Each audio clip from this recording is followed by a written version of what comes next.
All right. It's been a little while since we've released anything on the channel. A couple of weeks since the last actual play of Alien, the role-playing game, was shared. But since we've had just a video where we talk about play, it's really been quite some time, hasn't it? So with a little bit of time available to me today, it's time to rectify that situation. All right, so it's now 2022, and I'm no longer sending out video signals from Daejeon in the center of South Korea. I've moved a little bit slightly further north and am now communicating from the much smaller city of Nonsan. Anyway, that's neither here nor there. And as Ivan would say, this video really isn't about that anyway. But if you can imagine moving your family, your work, and 7 dogs, then you might get an inkling as to why video production on this channel has been interrupted a little bit as of late. Well, in lieu of what would have been a regular session of Alien, we have this video, which is following on a 7-part series, which has just concluded on the written blog and on the podcast, talking about our experience of playing Alien. Now, we're still in the progress of playing Alien. The game and the campaign have not come to an end yet. But that series of posts is complete because the learning process and the play experience process of finding exactly what we as a group of individuals want to get out of playing Alien, well, that is as far along as it's going to be to make it blog worthy or podcast worthy. So it's time to share it here. So what am I talking about?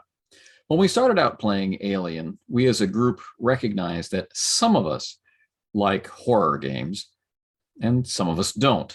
Some of us are somewhere in the middle, but there were people among us who really wanted to play Alien and some people who were okay with playing Alien. There are people among us who really wanted to play Colonial Marines and people who didn't particularly care what the characters were. They were more interested in where the characters were or what they might be doing. And so we needed to recognize in this game with these people, what would it be possible to do? What would we enjoy doing? So we settled on playing Colonial Marines. We settled on running a campaign rather than using the game's built-in cinematic mode. We decided to run that campaign as missions that the Marines would be assigned. And the first mission was built around the concept that we wanted to minimize the amount of time that the players had to deal with their meta knowledge about the Alien universe. We wanted to find a point of harmony between what the characters knew and what the players knew. So part of that had to deal with what is Alien for this campaign. What exactly is meant when we say we're going to play in the Alien universe? Well, for us, that turned out to be the first film, Alien, and the second film, Aliens. And everything else was left up to me to fill in the blanks or to provide interpretation from. So we agreed that everything we saw on screen or heard from the characters in dialogue during the films would be considered canon, right? Now, this may or may not have come with a built-in interpretation. And so some leeway was left for me to play with perception or play with the reality of things behind the scenes, you know, what the characters that we see may or may not know or understand about the world that they live in or the universe that they live in. But we were not going to include events from later films or necessarily include truths from later films. Okay. The campaign itself, which I ended up entitling What Comes Home to Roost, was set immediately after, like within days after the conclusion of Aliens. In one way, we could say that it picks up where that film leaves off and enables us to connect directly with that thread of information, gives the characters an opportunity to learn what the characters of that movie had learned. Now you're hearing some coughing in the background. That is the newest addition to our pack, who is actually quite healthy. He is a 6-year-old Shih Tzu mix, who just kind of looks like a larger version of that breed, but he's currently wrestling with a bronchial infection. So that coughing sound will not be his characteristic contribution to future videos, but has now indelibly become a part of this one. So, building on the framework of Alien and Aliens, we began the series of missions. And some of us, as I said, were interested in exploring Alien as a horror game. We were really interested in the effects of the panic rolls and the escalating conditions of fear and panic among the characters, and how that can spread from character to character. We really wanted to see how that would play out. Others of us were resistant to that idea. That was less compelling or less interesting. It's a curiosity, but not something that was serving to attract players to the game. So we had a split where we needed to find exactly the right balance and play of allowing this mechanic to do what it's there to do without bringing out the possible aspects of it, which could be annoying to some of us. So this saw the possibility of focusing on the pure horror of Alien, or the pure, mostly pure action of Aliens, right? It saw us looking for the ideal balance point between the two approaches from our source material. And so ultimately, after the first few play sessions, we found the peg was more toward the action side than toward the horror side. So the fear and the panic aspect became more like tension, pressure. It was related to characters' views of themselves, their own capacity or their own capabilities, and introduce things like doubt and loss and that sort of thing. But as Marines in the face of violence, this didn't represent things like cracking under the pressure of oncoming fire. So learning how to interpret, to color within those lines, was part of the exploratory part of the early sessions. And you can see the transition as we move through the installments of play. You can see how the group finds its footing with the rules and finds the footing with how we're going to communicate with each other about the rules, how we're going to create and sustain the atmosphere that we want, how we're going to interpret the results that we get, and blend all of these things into our exploration of Alien as our version of colonial Marines in our interpretation of this period of time in the Alien universe. So it's been a lot of fun. It leaves me wanting more. It leaves me very interested in running Alien more toward the horror side. It leaves me curious about what it'd be like to do a cinematic episode, or a one-shot using Alien, where we can be more brutal, where there's no expectation. In fact, it's kind of counterintuitive to have characters survive through to the end of the encounter. That may or may not be fun, but it really awakens in me an interest in trying another campaign using different types of characters who, instead of being tasked with the protection of a population of people such as the colonial Marines are, but who are instead that population which would normally expect to be protected, and see how they fare as things slowly become apparent to them about just how awful the universe they live in can be. This is my first experience using the Year Zero system, and the way that it's tuned for Alien has been very satisfying for me, both from an action perspective and from a horror perspective. Now, I've gotten to use it less for flat out horror play than my own preferences would dictate, but the writing's on the wall. You can see how well it can serve in that capacity. I like how the game is standing somewhere between the totally abstract and the very descriptive. And I think it's very helpful for this kind of play, with suspense, with ambush, with surprise, with brutal violence, which can lead to unexpected escapes or to, nightmare deaths. It's fascinating how the very simple system can set you up with, very detailed responses to either just use or to improvise from.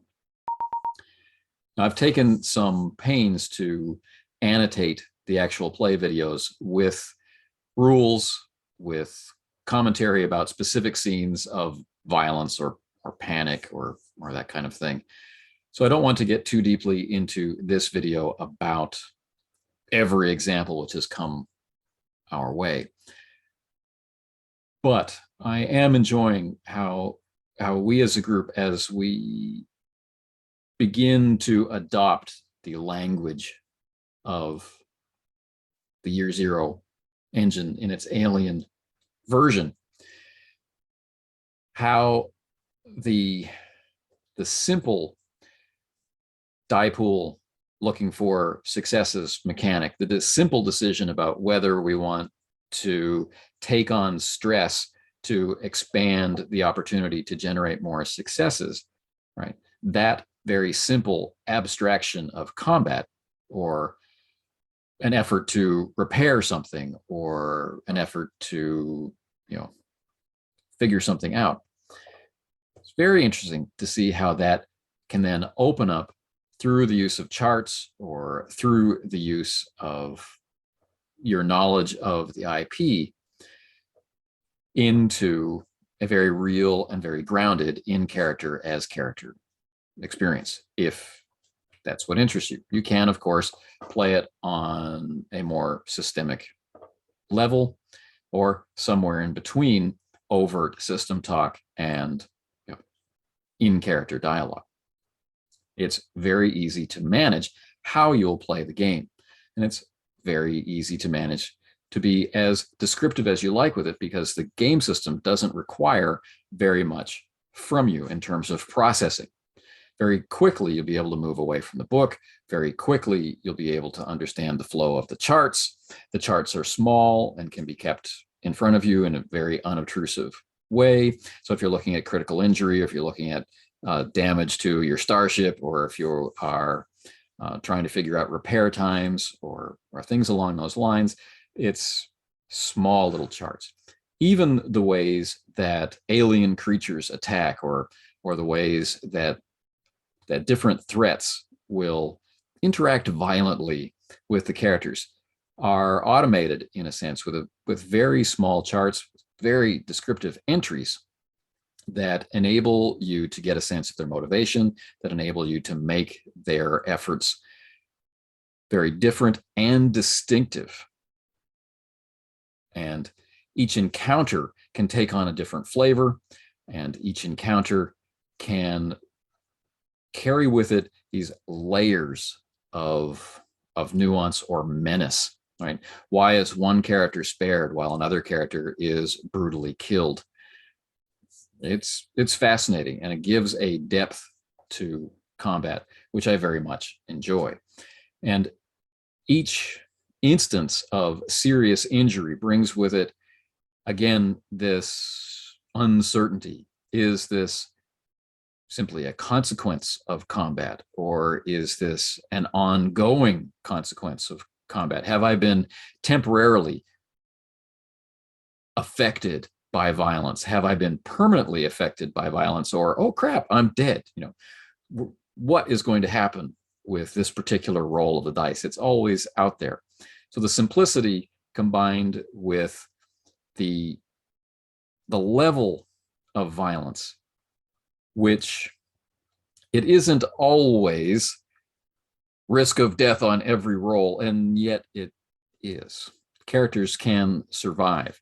Characters can come back from serious injury, and characters can be taken out like that. It manages to give us this varied and fluid level of lethality that is appropriate to the original IP without having to give us different scales of opponent. We don't have minions that we need to wrestle with and then rivals and nemesis level characters like we might find in Star Wars. Instead, the system provides this, dare I say, realistic range of outcomes where you might be injured and yet able to keep going, or you might be injured and find yourself dying. It's fascinating. So I have found quite a few things to like about Alien, but three things that I think are worth talking about are that, as I've mentioned, the game has found this balance point that I appreciate in situations like combat, where it enables a group that doesn't know how to improvise. It enables them to find the way toward improvisation if that is what they want. And if a group is far more experienced with different ways to play, it's pretty easy for them to turn the game to that approach while still remaining very much Alien. The other thing I like about it is its conversational terms for game elements. It's game speak, in other words. Allows, again, if you choose, play to sit very comfortably at the in-character level without needing to dip into game speak that often. We don't need to articulate, I roll to hit, for example. We can simply say, I attack, or I shoot him with my pulse rifle. And we don't need to discuss damage because there's a base level of damage. We don't need to talk about, well, I rolled a 22 for the critical injury, and then read across a chart. We can say the very colorful name of the critical injury, like ruptured spleen or blood in the eyes, etc. And that just lets us sit more comfortably on one level of play without taxing anyone in the group with shifting between different levels of play. Now, for some people, shifting between levels of play doesn't matter, or for some people, they stay on a level of play which is quite far removed from the in-character level. Well, this wonderfully doesn't affect them either. They're still getting the system information that they need. But for the people who do prefer or do require an experience that's closer to the in-character level, they also get what they need. So it's a very pleasant experience, which allows these regularly separated groups of players to mingle together. So it's good for bringing newcomers into a game because it will guide them toward very specific play. You want to run a horror game, you want to run a game like Alien, then consider this as a methodology. And it's a step-by-step methodology to allow it. Or you're an experienced game master who's been playing game X or game Y for a long time, and you need to adjust to playing a horror game or playing a science fiction game or playing a game where the odds are definitely not in the character's favor, then, here's a quick refresher on the things that you may want to do to make that happen. And if you want a game that specifically feels like the Alien universe, then Alien is right there talking to you with its very clear message of, this is what you see, and this is what it does, and this is the effect. And you get to think about it, you get to focus on it, because the system itself doesn't require that much from you. So anyway, as you can hear in the background, there's a lot of coughing and wheezing going on. And so my time to produce a video has really come to an end. I think there are things I need to take care of, but I hope that you have enjoyed this quick insight into our experience playing Alien. If you haven't taken a look at the actual play and you are curious, there's a playlist provided called Alien Actual Play. So it's pretty easy to find. And of course, if you're curious about the series that I've written about preparing for improvising within the framework of this game, there's a 7-part series available on castingshadowsblog.com or on the Casting Shadows podcast, which is an anchor podcast, which means it's available pretty much everywhere. So until the next time, take care.